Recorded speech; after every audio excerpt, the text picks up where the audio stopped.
Foreign ministers from the group of 7 major world powers have sat down with the representatives from other nations, including Jordan, Saudi Arabia and Turkey, to discuss the civil war in Syria. Most of the nations at the table oppose Assad's rule. Western leaders are calling on Kremlin leader Vladimir Putin to cut ties with Assad.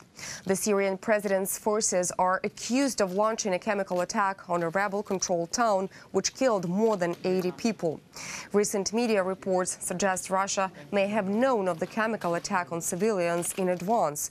AP reports that a senior U.S. official said Russia was operating a drone over a hospital where victims of the attack were getting treatment. Hours later, a Russian jet bombed the hospital in what the U.S. believes was an attempt to cover up the chemical weapons attack. The allegation is very grave, reports the Associated Press. Canada and Britain are calling for new sanctions against Moscow over its backing Syrian President Bashar al-Assad. UK Foreign Secretary Boris Johnson has said that the Kremlin will have to choose between withdrawing support for Assad or staying with the, quote, toxic regime and facing a wave of fresh sanctions.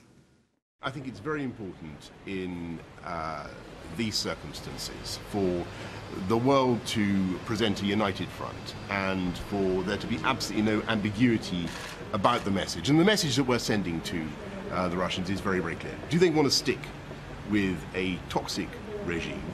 Do they want to be eternally associated with a guy who gasses his own people? Or do they want to work with the Americans and the rest of the G7 and indeed the like-minded countries for a new future for Syria? And that has got to be a political deal. And with the best will in the world, it is the Americans who have changed the game, James, by using those cruise missiles, which was never happened in the last 5 years. The game has now been changed. And I think it's important that that message should be heard from the Americans to the Russians.